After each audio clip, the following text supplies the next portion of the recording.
Dear students, as I promised you in my earlier video, an attempt is made in this video to give you the answers of 2018 question paper, Corporate Regulations and Administration.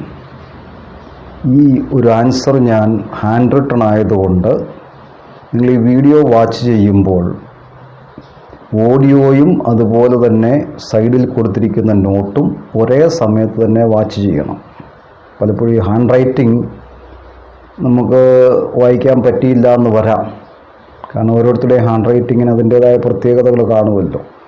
അപ്പം hand റൈറ്റിങ്ങിൽ നിങ്ങൾക്കത് ഓഡിയോയുടെ കൂടെ തന്നെ നമ്മൾ വായിച്ചു കഴിഞ്ഞാൽ clear ആയിട്ട് കാര്യങ്ങൾ മനസ്സിലാക്കാൻ സാധിക്കും. അപ്പം എൻ്റെ ഈ ഒരു എളിയൊരു അറ്റംപ്റ്റാണ്. നിങ്ങളത് പരമാവധി സഹകരിക്കുക.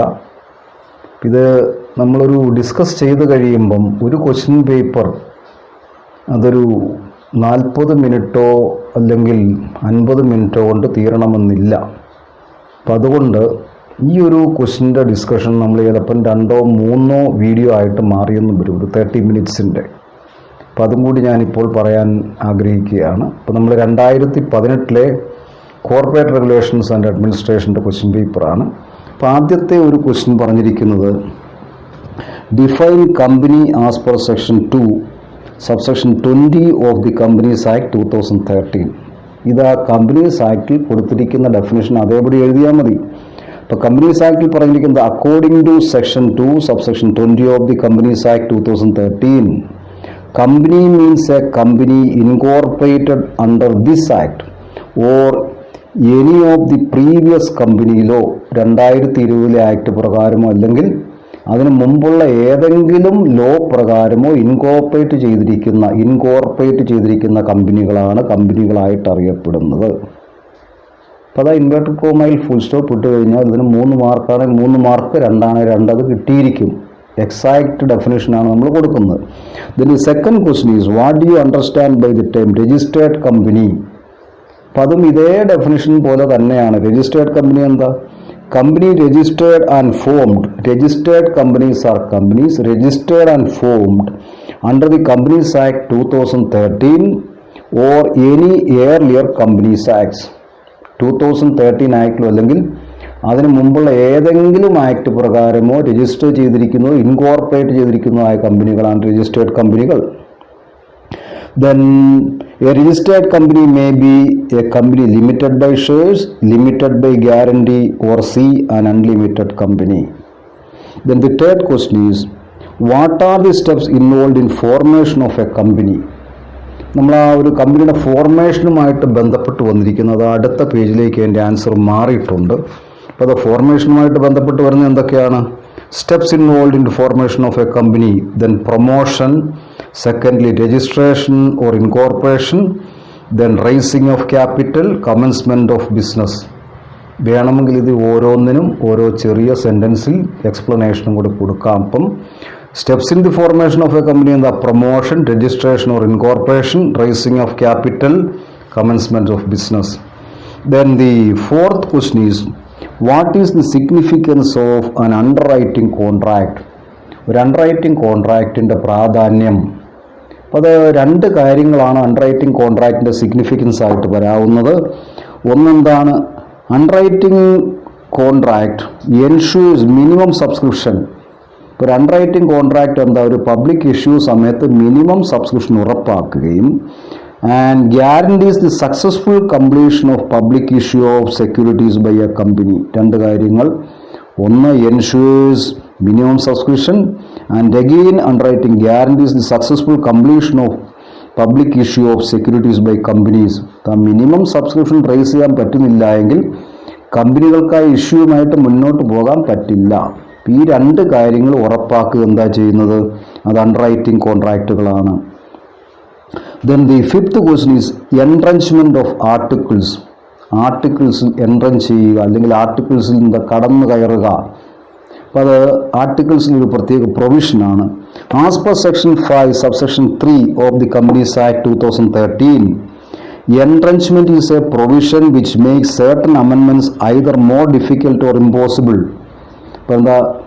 ആർട്ടിക്കിളിൽ മാറ്റങ്ങൾ വരുത്തുക എന്നുള്ളത് ഒന്നെങ്കിൽ ബുദ്ധിമുട്ടാണ്, അല്ലെങ്കിൽ നിയർലി ഇമ്പോസിബിൾ ആണ്. അതുപോലെ തന്നെ it may require more stringent formalities like super majority support, 80% കൂടുതൽ മെമ്പേഴ്സിൻ്റെ സപ്പോർട്ട് കിട്ടണം, അല്ലെങ്കിൽ എന്താണ് referendum of the consent of minority share holders. ഇനി മൈനോറിറ്റി ഷെയർ ഹോൾഡേഴ്സിൻ്റെ റൈറ്റിനെ അഫക്റ്റ് ചെയ്യുന്നതാണെങ്കിൽ അവരുടെ ഇടയിൽ ഒരു സെപ്പറേറ്റ് റഫറണ്ടം നടത്തണം. ഇപ്പം എന്താ, വളരെ സ്ട്രിഞ്ചൻ്റായ ഫോർമാലിറ്റീസ് പ്രൊസീജിയർ ഫോളോ ചെയ്താലേ ആർട്ടിക്കിളിൽ മാറ്റങ്ങൾ വരുത്താൻ സാധിക്കുകയുള്ളൂ. അതിനുവേണ്ടി ഉൾപ്പെടുത്തിയിരിക്കുന്ന പ്രൊവിഷൻസാണ് നമ്മളെന്ന് പറയുന്നത് എൻട്രൻച്ച്മെൻറ്റ് ഓഫ് ആർട്ടിക്കിൾസ്. ദെൻ ആറാമത്തെ question, what is IPO, initial public offer? IPO, initial public offer. Initial public offer refers to the process of first or initial stage of the shares, initial sale of the shares. ആദ്യത്തെ sale. ഒരു private company ആദ്യമായിട്ട് അതിൻ്റെ shares പൊതുജനങ്ങൾക്ക് offer ചെയ്യുന്ന ഒരു പ്രോസസ്സാണ് നമ്മൾ IPO എന്ന് പറയുന്നത്. Then in an IPO, the company whose shares gets listed is a private company. ഒരു IPOയിൽ ഒരു പ്രൈവറ്റ് കമ്പനിയുടെ ഷെയർസാണ് നമ്മൾ ലിസ്റ്റ് ചെയ്യുന്നത് പബ്ലിക് സബ്സ്ക്രിപ്ഷന് വേണ്ടി. ഈ രണ്ട് കാര്യങ്ങൾ ഓർത്തിരിക്കുക IPOയുമായിട്ട് ബന്ധപ്പെട്ട്. Then the next question is deemed prospectus. Deemed prospectus, ഇപ്പം നമ്മൾ ആ ഡീംഡ് പ്രോസ്പെക്ടസിനെ കുറിച്ചുള്ളത് 2019 ആൻസർ കീയിൽ വ്യക്തമായിട്ട് കൊടുത്തിട്ടുണ്ട്. You please refer that. Kindly refer the answer key of 2019. Then the eighth question is right issue. നിലവിലുള്ള ഒരു ഷെയർ ഹോൾഡറിന് കമ്പനികൾ കൂടുതലായിട്ട് ഒരു ഡിസ്കൗണ്ടഡ് പ്രൈസിൽ ഷെയർസ് ഓഫർ ചെയ്യുന്നതിനാണ് നമ്മൾ റൈറ്റ് ഇഷ്യൂ എന്ന് പറയുന്നത്. So right issue and offer by a company to the existing share holders to buy additional shares of the company at a discounted price. രണ്ട് കാര്യങ്ങൾ ഓർത്തിരിക്കുക. എക്സിസ്റ്റിംഗ് ഷെയർ ഹോൾഡേഴ്സിനാണ്, discounted price ആണ്. It provides the shareholders a chance to increase their shareholding in the company. Right ഇഷ്യൂമായിട്ട് അത്രയും കാര്യങ്ങൾ ഓർത്തിരിക്കുക. Then define meeting. Company മീറ്റിങ്ങുകളാണ് define meeting. A company meeting may be defined as the concurrence or coming together of at least a quorum of members. ഒരു meeting legally valid ആകാൻ ആവശ്യമായ number of മെമ്പേഴ്സിൻ്റെ ഒരു കമ്മിങ് ടുഗദർ, ഒത്തുചേരലാണ് meeting. In order to transact either ordinary or special business of the company, ordinary ബിസിനസ്സോ special ബിസിനസ്സോ നടപ്പിലാക്കുന്നതിന് വേണ്ടി ഒരു കമ്പനിയിലെ കോറം തികയുന്ന അത്രയും ആളുകളുടെ ഒത്തുചേരലാണ് മീറ്റിംഗ് കൊണ്ട് നമ്മൾ മീൻ ചെയ്യുന്നത്. അതിൻ്റെ ഡെഫിനിഷനാണ് ചോദിച്ചിരിക്കുന്നത്. Then the 10th question is key managerial personnel. Key managerial പേഴ്സണലിനെ കുറിച്ച് വളരെ ഡീറ്റെയിൽഡ് ആയിട്ട് 2017 ആൻസർ കീയിൽ കൊടുത്തിട്ടുണ്ട്. So you please refer that. അത് നിങ്ങൾ റെഫർ ചെയ്തോളുക. Key managerial personnel. Then the 11th question is difference between winding up and bankruptcy. Winding up and bankruptcy ഇത് 2019 ആൻസർ കീയിൽ വളരെ ക്ലിയർ ആയിട്ട് കൊടുത്തിട്ടുണ്ട്. നമ്മൾ വീണ്ടും റിപ്പീറ്റ് ചെയ്ത് പറയേണ്ട കാര്യമില്ലല്ലോ. Winding up and bankruptcy. Then 12ാമത്തെ എന്താ, what is the first duty of an official liquidator in the compulsory winding up. അപ്പോൾ ഒരു കമ്പൽസറി വൈൻഡിങ് അപ്പിന് വേണ്ടി ഒരു ഒഫീഷ്യൽ ലിക്വിഡേറ്ററിനെ അപ്പോയിൻറ്റ് ചെയ്ത് കഴിഞ്ഞാൽ what is his first duty? അയാൾ ആദ്യമായിട്ട് എന്താണ് ചെയ്യേണ്ടത്? ആദ്യമായിട്ട് ചെയ്യേണ്ടത് കമ്പനിയുടെ പ്രോപ്പർട്ടിയുടെ എല്ലാം നടത്തിപ്പേറ്റെടുക്കുക. So that there may not be any embezzlement of funds. മെമ്പേഴ്സോ ഡയറക്ടേഴ്സോ ഒന്നും തിരിമറികൾ നടത്താതിരിക്കുന്നതിന് വേണ്ടി immediate at the earliest. So the first duty on official liquidator in compulsory winding up is to assume control of all property at the earliest to which the company appears to be entitled. The exercise of their powers is in compulsory winding up is subject to the supervision of the court. Subject to the supervision of court. ഇപ്പം കോടതിയുടെ സൂപ്പർവിഷന് വിധേയമായിട്ടായിരിക്കണം ഒരു compulsory winding അപ്പിൽ liquidators അവരുടെ അധികാരങ്ങൾ നടപ്പിലാക്കുന്നത്. ഈ 12 ക്വസ്റ്റ്യൻസാണ് A പാർട്ടിലുള്ളത്. ഇത് പുതിയതായിട്ട് ഇപ്പോൾ നമ്മളെന്താ ഫസ്റ്റ് ടൈം ഇപ്പോൾ സെക്കൻഡ് ഇയറിലിരിക്കുന്ന റെഗുലർ സ്റ്റുഡൻസ് ആണെങ്കിൽ ഇതിൽ നിന്നും 6 ക്വസ്റ്റ്യൻസ് എഴുതിയാൽ അവർക്ക് 6 × 3 18 മാർക്കായിരിക്കും കിട്ടുന്നത്. ഇനി നിങ്ങൾ ഏതെങ്കിലും സപ്ലിമെൻ്ററി എക്സാം എഴുതുന്ന ആളുകളാണെങ്കിൽ നിങ്ങൾ 10 ക്വസ്റ്റ്യൻ എഴുതണം. 2 മാർക്ക് വെച്ച് 20 മാർക്ക് വരും. Then now we shall move to the part B. Part ബിയിലെ ക്വസ്റ്റ്യൻസ് നമ്മളെന്താ ഒരു 2 പേജൊക്കെ ആൻസർ വരണമെന്നാണ്. ചില ആൻസേഴ്സ് നമ്മൾ പ്രോപ്പറായിട്ട് ഡ്രാഫ്റ്റ് ചെയ്ത് കഴിഞ്ഞാൽ 2 പേജിൽ കൂടുതൽ വരും. ഇനി ചില ആൻസേഴ്സ് ചിലപ്പോൾ ഒരു ഹാഫ് പേജേ വരുള്ളൂ. അത് ക്വസ്റ്റ്യൻ അനുസരിച്ചാണ്.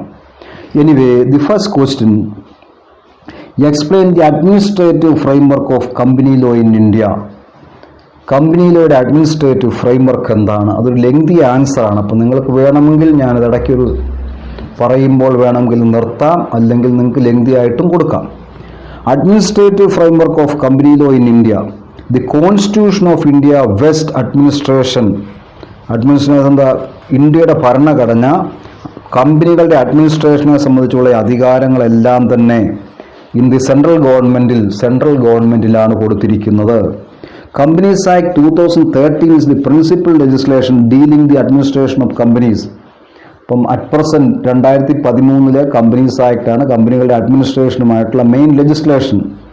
Then most of the powers vested with the central government is exercised by the ministry of corporate affairs. ഇപ്പോൾ സെൻട്രൽ ഗവൺമെൻറ്റിൻ്റെ അധികാരങ്ങളെല്ലാം തന്നെ മിനിസ്ട്രി ഓഫ് കോർപ്പറേറ്റ് അഫയേഴ്സ് ആണ് നടപ്പിലാക്കുന്നത്. Then Securities and Exchange Board of India, Registrar of Companies and Regional Directors also have substantial powers in their respective areas of jurisdiction. ഇപ്പോൾ ministry of corporate അഫയേഴ്സിന് പുറമെ registrar of കമ്പനീസിനും regional ഡയറക്ടേഴ്സിനും അതുപോലെ തന്നെ security and exchange board of India സെബിക്കും കമ്പനികൾ നടത്തിപ്പുമായിട്ട് സബ്സ്റ്റാൻഷ്യൽ പവേഴ്സ് ഉണ്ട്. Then the Companies Act 2013 was substantial powers with National Company Law Tribunal NCLT and National Company Law Appellate Tribunal NCLAT in matters of civil nature connected with companies. ഇപ്പോൾ കമ്പനികളുമായിട്ട് ബന്ധപ്പെട്ട civil ഡിസ്പ്യൂട്ടുകൾ ഉണ്ടാവുകയാണ് എങ്കിൽ അത് പരിഹരിക്കുന്നതിന് വേണ്ടി 2 tribunals central government constitute ചെയ്തിട്ടുണ്ട്. ഈ ട്രിബ്യൂണൽസിനും കമ്പനികളുടെ നടത്തിപ്പുമായിട്ട് കാര്യമായ അധികാരങ്ങളുണ്ട്. Then appeals from NCLAT can be filed before the supreme court. ഇനി നാഷണൽ കമ്പനിയിലോ അപ്പലേറ്റ് ട്രിബ്യൂണലിൻ്റെ തീരുമാനങ്ങളിൽ ആർക്കെങ്കിലും സംതൃപ്തി ഇല്ല എങ്കിൽ അവർക്ക് സുപ്രീം കോടതിയെ സമീപിച്ച് അപ്പീൽ കൊടുക്കാം. Then regarding criminal matters, there is a provision for establishment of special court. Criminal മാറ്റേഴ്സുമായിട്ട് ബന്ധപ്പെട്ട് സ്പെഷ്യൽ കോർട്ടുകൾ അപ്പോയിൻറ്റ് ചെയ്യാം. അപ്പം വേണമെങ്കിൽ നമുക്ക് ഇവിടം കൊണ്ട് ഈ ആൻസർ നിർത്താം. അപ്പം നമ്മളൊരു 5 മാർക്കിനോ അല്ലെങ്കിൽ 3 മാർക്കിനോ ഒക്കെ ചോദിക്കുകയാണെങ്കിൽ ഈ പാർട്ട് കൊണ്ട് നിർത്താം. ഇനി അതല്ല എങ്കിൽ നമുക്ക് NCLT-യെക്കുറിച്ചും അതുപോലെ നാഷണൽ കമ്പനി ലോ അപ്പലേറ്റ് ട്രിബ്യൂണലിനെ കുറിച്ചും സുപ്രീം കോടതിയെക്കുറിച്ചും ഒക്കെ വേണമെങ്കിൽ കൊടുക്കാം. അപ്പം ഞാൻ ഈ ആൻസറിൽ അത് ഉൾപ്പെടുത്തിയിട്ടുണ്ട്. അതുകൊണ്ട് അതും കൂടി ഞാൻ റീഡ് ചെയ്തു പോവുകയാണ്. NCLT national company law tribunal constituted by the central government has wide powers which were earlier held by various authorities like central government, company law board, high courts, etc. NCLT deals with civil matters concerned with companies. ഇപ്പോൾ കമ്പനികളുമായിട്ട് ബന്ധപ്പെട്ട civil മാറ്റേഴ്സിൽ തീരുമാനങ്ങൾ deal ചെയ്യുന്നത് national company law ട്രിബ്യൂണലാണ് NCLT. Then second is National Company Law Appellate Tribunal created by the central government has judicial and technical members in it. അപ്പോൾ appellate tribunal ആകുമ്പോൾ appellate tribunal എന്താണ്? Judicial നിയമവിദഗ്ധരും technical എക്സ്പേർട്സും ഉണ്ട്. NCLAT is empowered to hear appeals from NCLT. ഇപ്പം national company law ട്രിബ്യൂണലിൽ നിന്നുമുള്ള തീരുമാനങ്ങൾക്ക് അപ്പീലാണ് NCLAT-യിൽ അവരെ സ്വീകരിക്കുന്നത്. Any person who is aggrieved by an order of the NCLT shall prefer an appeal before the NCLAT within a period of 45 days from the date of receipt of copies of the order. ഇനി NCLT-യിൽ നിന്നും ഒരു order കിട്ടി അതിന് തൃപ്തിയില്ല എങ്കിൽ ആ order കിട്ടി 45 ദിവസത്തിനകം NCLAT-യിൽ ആ വ്യക്തിക്ക് അപ്പീൽ കൊടുക്കാം. Then Supreme Court. Then appeals can be filed against any order of the NCLAT on any question of law within a period of 60 days from the date of receipt of the copy of the order. ഇനി NCLAT-യുടെ തീരുമാനത്തിലും തൃപ്തിയില്ല എങ്കിൽ NCLAT-യുടെ ഓർഡറിൻ്റെ copy കിട്ടി 60 ദിവസത്തിനകം supreme court of ഇന്ത്യയിൽ നമുക്കൊരു appeal കൊടുക്കാം. Then അടുത്തതായിട്ട് എന്താ, serious fraud investigation office, SFIO, serious fraud investigation office. The central government assigns to the SFIO cases which needs to be investigated. ഇപ്പോൾ കേന്ദ്ര ഗവൺമെന്റിന് തോന്നുകയാണ് കമ്പനികളുമായിട്ട് ബന്ധപ്പെട്ട ചില പ്രത്യേക കേസുകൾ അന്വേഷിക്കണം. അപ്പം അങ്ങനെയുള്ള കേസുകൾ SFIOയ്ക്ക് റെഫർ ചെയ്യും. When an investigation is undertaken by SFIO ഒരു ഇൻവെസ്റ്റിഗേഷൻ ഏറ്റെടുത്തു കഴിഞ്ഞാൽ മറ്റൊരു ഏജൻസിക്കും ആ കാര്യത്തിൽ അന്വേഷിക്കാനുള്ള അധികാരമില്ല. No other agency shall proceed with investigation in such cases. Then special courts, as per the provision of the Companies Act 2013, the central government may by notification establish special courts for the speedy trial of criminal offences. ഇപ്പോൾ കമ്പനികളുമായിട്ട് ബന്ധപ്പെട്ട criminal offences speedy ട്രയലിന് വേണ്ടിയാണ് central government special കോർട്ടുകൾ with limited jurisdiction, ഒരു പ്രത്യേക അധികാര പരിധിയിൽ establish ചെയ്യുന്നത്. അപ്പോൾ ഇത്രയും കാര്യങ്ങളാണ് administration of company law in ഇന്ത്യയുമായിട്ട് ബന്ധപ്പെട്ട് നമ്മൾ നോട്ട് ചെയ്യേണ്ടത്. ഞാൻ ഇടയ്ക്കൊരു ഭാഗത്ത് വേണമെങ്കിൽ നമുക്ക് സ്റ്റോപ്പ് ചെയ്യാമെന്ന് പറഞ്ഞിരുന്നു. അപ്പോൾ അവിടെ കൊണ്ട് നിർത്തിയാൽ നിങ്ങൾക്ക് 5 മാർക്ക് കിട്ടാനുള്ള ഒരു അർഹതയുണ്ട്. Then the 14th question, what are the provisions in the Companies Act 2013 relating to alteration of memorandum of association? ഇതിൻ്റെ ആൻസർ നമ്മൾ 2019 ആൻസർ കീയിൽ വളരെ വ്യക്തമായിട്ട് കൊടുത്തിട്ടുണ്ട്. So you please kindly refer that. Answer key of 2019. Then 15th question is steps in online registration of companies. ഇപ്പോൾ കമ്പനികളുടെ online രജിസ്ട്രേഷനുമായിപ്പെട്ട പ്രധാനപ്പെട്ട steps എന്താണ്? What are the steps in online registration of companies? അപ്പം പ്രധാനമായിട്ടും എന്തൊക്കെ സ്റ്റെപ്പുകളാണ് എടുക്കേണ്ടത്? The companies act 2013 has provisions which permit the registration of companies through online process. 2013 companies ആക്ടിൽ ഓൺലൈൻ പ്രോസസ്സിലൂടെ കമ്പനികൾ രജിസ്ട്രേഷൻ നടത്താനുള്ള പ്രൊവിഷൻസ് വളരെ ക്ലിയർ ആയിട്ട് കൊടുത്തിട്ടുണ്ട്. Then the registration can be done through the online portal of the ministry of corporate affairs as MCA 21. ഇപ്പം ministry of corporate അഫയേഴ്സിൻ്റെ MCA 21 എന്ന് name ചെയ്തിരിക്കുന്ന പോർട്ടലിലൂടെയാണ് നമ്മൾ ഓൺലൈൻ രജിസ്ട്രേഷൻ പ്രോസസ് നടത്തേണ്ടത്. The portal gives a link for simplified pro forma for incorporating company electronically. SPICE. The various steps integrated into SPICE form is given below. അപ്പോൾ ആ പ്രത്യേക link അല്ലെങ്കിൽ ആ ഒരു പെർഫോമായിൽ എന്തൊക്കെ കാര്യങ്ങളാണ് ഉൾപ്പെടുത്തിയിരിക്കുന്നത് എന്നാണ് നമ്മൾ താഴെ എക്സ്പ്ലെയിൻ ചെയ്യുന്നത്. ഇത് വേണമെങ്കിൽ സ്റ്റെപ്പ് 1, സ്റ്റെപ്പ് 2, സ്റ്റെപ്പ് 3 എന്ന് പറഞ്ഞ് വേണമെങ്കിലും കൊടുക്കാം. ഞാനിവിടെ 1, 2, 3 ഇട്ട് കൊടുത്തിരിക്കുന്നതേ ഉള്ളൂ. Step 1, submission of application for director identification number. ഒരു കമ്പനി നമ്മൾ രജിസ്റ്റർ ചെയ്യാൻ ആദ്യമായിട്ട് ഒരു DIN അല്ലെങ്കിൽ ഡയറക്ടർ ഐഡന്റിഫിക്കേഷൻ നമ്പറിന് വേണ്ടി ആപ്ലിക്കേഷൻ സബ്മിറ്റ് ചെയ്യുക. Then second step, securing digital signature certificates. രണ്ടാമത് ഡിജിറ്റൽ സിഗ്നേച്ചർ സർട്ടിഫിക്കറ്റ്സ് അതിൻ്റെ ഇഷ്യൂയിങ് അതോറിറ്റിയിൽ നിന്നും കരസ്ഥമാക്കുക, അതിനുവേണ്ടിയുള്ള നടപടിക്രമങ്ങളിൽ ഏർപ്പെടുക. Then the third one is submission of application for approval of names for the company to be incorporated. Third സ്റ്റെപ്പാണ് ഇൻകോർപ്പറേറ്റ് ചെയ്യേണ്ട കമ്പനിയുടെ ഒരു പേരിന് അപ്രൂവലിന് വേണ്ടി ആപ്ലിക്കേഷൻ കൊടുക്കുക, submission of application. That is the third step. Then fourth step is preparation and submission of important documents like MOA and AOA. Articles of അസോസിയേഷനും memorandum of അസോസിയേഷനും പ്രിപ്പയർ ചെയ്ത് സബ്മിറ്റ് ചെയ്യുക. Then the fifth step is subscribing to the memorandum of association. Memorandum of അസോസിയേഷനിൽ ആവശ്യമായ subscriptions ഉറപ്പാക്കുക. Memorandum of അസോസിയേഷനിലും articles of അസോസിയേഷനിലും ആവശ്യമായ സബ്സ്ക്രിപ്ഷൻസ് ഉറപ്പാക്കുക.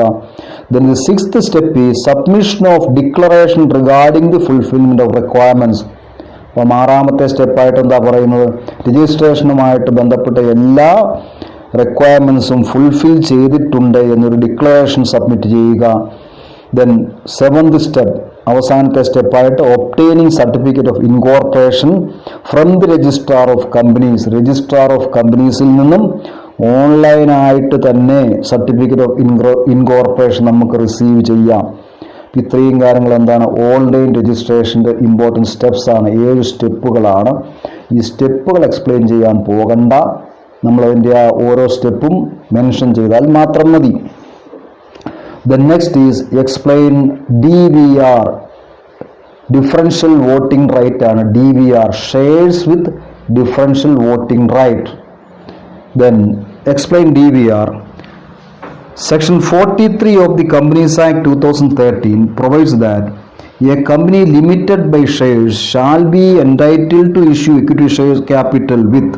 ഇപ്പം 2013 ആക്ടിൽ പ്രത്യേകം പറഞ്ഞിരിക്കുന്നത് എന്താ, ഷെയർ ക്യാപിറ്റൽ ഉള്ള ഒരു company shall be entitled to issue equity share capital with 1 voting rights or 2 with differential rights as to the dividend voting or otherwise in accordance with such rules as may be prescribe by the central government. അപ്പോൾ central government prescribe ചെയ്യുന്ന നിയമങ്ങൾക്കനുസരിച്ച് ഒരു കമ്പനിക്ക് differential voting റൈറ്റുള്ള shares വേണമെങ്കിൽ issue ചെയ്യാം. Then such shares which are ordinary equity shares, നമ്മളിങ്ങനെ issue ചെയ്യുന്ന ഡിഫറൻഷ്യൽ വോട്ടിംഗ് റൈറ്റുള്ള ഷെയർസ് എന്താണ്, ഓർഡിനറി ഇക്വിറ്റി ഷെയർസ് ആയിരിക്കും. Shall have differences in the rate of dividend or in the voting rights attached to these shares. ഇപ്പോൾ differential voting റൈറ്റോ അല്ലെങ്കിൽ differential ഡിവിഡൻഡോ റേറ്റോ ഒക്കെ ആയിരിക്കും ഇങ്ങനെയുള്ള ഷെയർസിന് വരുന്നത്. However, Indian regulations do not permit the issue of equity shares with higher voting right. Indian company നിയമത്തിലെ regulations പ്രകാരം higher voting റൈറ്റുള്ള ഷെയർസ് ഇഷ്യൂ ചെയ്യാൻ കമ്പനികൾക്ക് അധികാരമില്ല. Indian DVR shares provide for lower voting rights as compared to ordinary equity shares. ഇന്ത്യയിൽ issue ചെയ്യുന്ന DVR ഷെയർസിൻ്റെ പ്രത്യേകത എന്താ, they having lower voting rights as compared to the ordinary equity shares. Ordinary equity shares compare ചെയ്യുമ്പോൾ DVR ഷെയർസിൻ്റെ voting right കുറവാണ്. Then the 17th question is, under what circumstances shares can be transferred during the winding up of a company. ഒരു കമ്പനിയുടെ winding up process നടന്നുകൊണ്ടിരിക്കുമ്പോൾ ഏതൊക്കെ സാഹചര്യങ്ങളിൽ shares transfer ചെയ്യാം, അങ്ങനെ ട്രാൻസ്ഫർ ചെയ്താൽ അതിൻ്റെ ഇഫക്റ്റ് എന്താണ്, അതാണ് നമ്മളിവിടെ മെൻഷൻ ചെയ്യുന്നത്. So in the case of winding up by the tribunal, അതെന്താ ഒരു കമ്പൽസറി വൈൻഡിങ് അപ്പ് ആയിട്ട് മാറുന്നു. Any disposition of property including actionable claims of the company and any transfer of shares in the company or alteration the status of it members made during the winding up shall unless the tribunal otherwise orders be void. ഇപ്പം winding up process നടക്കുമ്പോൾ നടത്തുന്ന എല്ലാ ചേഞ്ചസും ഓൾട്രേഷൻസും ട്രാൻസ്ഫറും ട്രിബ്യൂണലിൻ്റെ അംഗീകാരമില്ല എങ്കിൽ വോയിഡായിരിക്കും. അത് section 334 പറഞ്ഞിട്ടുണ്ട്. Then second, in the case of voluntary winding up, ആദ്യത്തെ case എന്താ, അത് കമ്പൽസറി വൈൻഡിങ് അപ്പ് ആണ്, ട്രിബ്യൂണലിൻ്റെ ഓർഡർ പ്രകാരമുള്ള വൈൻഡിങ് അപ്പ് ആണ്. Second is in the case of voluntary winding up any transfer of shares in the company not being a transfer made to or with the sanction of the company liquidator, ലിക്വിഡേറ്ററിൻ്റെ സമ്മതമോ അല്ലെങ്കിൽ പെർമിഷനോ ഇല്ലാതെ നടത്തുന്ന എല്ലാ ട്രാൻസ്ഫറുകളും and any alteration the status of the members of the company made during the process of winding up shall be void. അപ്പം മാറ്റങ്ങളെല്ലാം വോയിഡ് ആയിരിക്കും if that is not made with the prior permission of the liquidator. ഇപ്പം ലിക്വിഡേറ്ററിൻ്റെയോ അല്ലെങ്കിൽ എന്താണ് നമ്മുടെ ഒരു ലിക്വിഡേറ്ററിൻ്റെ ട്രിബ്യൂണലിൻ്റെയോ മുൻകൂട്ടിയുള്ള അനുവാദമില്ലാതെ നടത്തുന്ന എല്ലാ ട്രാൻസ്ഫറുകളും വോയിഡായിരിക്കും. അതാണ് നമ്മൾ ഓർത്തിരിക്കേണ്ടത്. ദെൻ 18ാമത്തെ ക്വസ്റ്റ്യൻ എന്താണ്, what is an ordinary resolution? ഒരു ആനുവൽ ജനറൽ മീറ്റിംഗിൽ സിമ്പിൾ മജോറിറ്റിയോടെ പാസ്സാകാവുന്ന റെസൊല്യൂഷനാണ് ordinary resolution. So ordinary resolution section 114 തന്നിരിക്കുന്നത്. നമ്മൾ an ordinary resolution is a motion which has been passed by a simple majority of the members present at a meeting and entitled to vote personally or by proxies. ഒരു സാധാരണ മീറ്റിങ്ങിൽ present ആയിരിക്കുന്ന മെമ്പേഴ്സിൻ്റെ simple മജോറിറ്റിയോടുകൂടി പാസ്സാക്കാവുന്ന ഒരു മോഷനാണ് നമ്മൾ പറയുന്നത് ordinary resolution. An ordinary resolution relates to the ordinary business to be conducted at a meeting. ഒരു മീറ്റിങ്ങിൽ സാധാരണയായിട്ട് നടപ്പിലാക്കേണ്ട ഓർഡിനറി ബിസിനസ്സുമായിട്ട് ബന്ധപ്പെട്ടൊരു റെസൊല്യൂഷനാണ് ഓർഡിനറി റെസൊല്യൂഷൻ. അപ്പോൾ നമ്മളിതെന്താ ഇത് ഈ ഒരു ആൻസർ എഴുതിയാലും 8 മാർക്കാണെങ്കിൽ അവർ 8 മാർക്ക് തരേണ്ടി വരും. കാരണം ഇതിന് അത്രയും കാര്യങ്ങളെ മെൻഷൻ ചെയ്യാനുള്ളൂ. ഇനി എന്തൊക്കെ കാര്യങ്ങളെക്കുറിച്ച് ഓർഡിനറി റെസൊല്യൂഷൻ എഴുതാമെന്ന് വേണമെങ്കിൽ നമുക്ക് ഉൾപ്പെടുത്താവുന്നേ ഉള്ളൂ. അത് ആൻസർ ലെങ്തി ആയി പോകും, അതുകൊണ്ട് ഞാൻ ഉൾപ്പെടുത്തിയിട്ടില്ലെന്നേ ഉള്ളൂ. Then the 19th question, explain the rules regarding composition of the board of directors. Board of ഡയറക്ടേഴ്സിൻ്റെ ഘടനയുമായിട്ട് ബന്ധപ്പെട്ട റൂൾ എന്താണ്? 2013 റൂളാണ് നമ്മൾ എഴുതേണ്ടത്. So explain the board of directors. ഇത് 2017 ക്വസ്റ്റ്യൻ നമ്പർ 14 2017 ആൻസർ കീയിൽ ഉൾപ്പെടുത്തിയിട്ടുണ്ട്. നിങ്ങൾ കൈൻഡ്ലി ആ ഒരു വീഡിയോ റെഫർ ചെയ്യുക. അപ്പം അങ്ങനെ റെഫർ ചെയ്ത് കഴിയുമ്പോൾ നമുക്കതിൻ്റെ ആൻസർ ക്ലിയർ ആയിട്ട് കിട്ടും. നമ്മൾ ഈ ഡിസ്കഷൻ ഇവിടെ അവസാനിപ്പിക്കുകയാണ്. ഇനി ബാലൻസ് വന്നിരിക്കുന്നത് നമുക്ക് ഈ ബി പാർട്ടിൽ നിന്ന് തന്നെ composition of board of directors കഴിഞ്ഞാൽ 20ഉം 21 ക്വസ്റ്റ്യൻ വരുന്നുണ്ട്. അതൊക്കെ ലെങ്തി ആൻസേഴ്സ് ആണ്. Explain the consequence of winding up on the antecedent and other transactions. Winding up സമയത്ത് വൈൻഡിങ് അപ്പ് പ്രോസസ്സ് ആരംഭിക്കുന്നതിന് മുമ്പുണ്ടായിരുന്ന ട്രാൻസാക്ഷൻസിൻ്റെ മേൽ വൈൻഡിങ് അപ്പ് പ്രോസസ്സിൻ്റെ ഇമ്പാക്റ്റ് എന്താണത് 20 ആയിട്ട് വരും. ദെൻ ഒരു ഡീഫൻഡ് കമ്പനിയെ എങ്ങനെയാണ് ഡിസോൾവ് ചെയ്യുന്നതിൻ്റെ പ്രൊസീജിയർ എന്താണ്? ഈ 2 ക്വസ്റ്റ്യൻസും അതുപോലെ പാർട്ട് സിയിൽ വന്നിരിക്കുന്ന 4 ക്വസ്റ്റ്യൻസും കൂടെ ഉൾപ്പെടുത്തി നമ്മൾ അടുത്ത വീഡിയോയിൽ ഉൾപ്പെടുത്തുന്നതായിരിക്കും. അപ്പം കൈൻഡ്ലി വാച്ച് ദാറ്റ്. നിങ്ങളിത് വായിക്കുമ്പോൾ അല്ലെങ്കിൽ ഈ വീഡിയോ വാച്ച് ചെയ്യുമ്പോൾ നമ്മൾ ആ ഓഡിയോയോട് കൂടി തന്നെ വേണം നിങ്ങൾ ആ നോട്ട്സ് നോക്കാനായിട്ട്. ഹാൻഡ് റിട്ടൺ ആയതുകൊണ്ടല്ല എങ്കിൽ നിങ്ങൾക്ക് ബുദ്ധിമുട്ടുണ്ടാകും. അതുപോലെ തന്നെ ഇത് ഹൈ ഡെഫിനിഷനിൽ വാച്ച് ചെയ്യാൻ ശ്രദ്ധിക്കുക. എങ്കിൽ മാത്രമേ നിങ്ങൾക്ക് ആ നോട്ട്സ് ക്ലിയർ ആയിട്ട് കിട്ടുകയുള്ളൂ. Thanks for the corporation.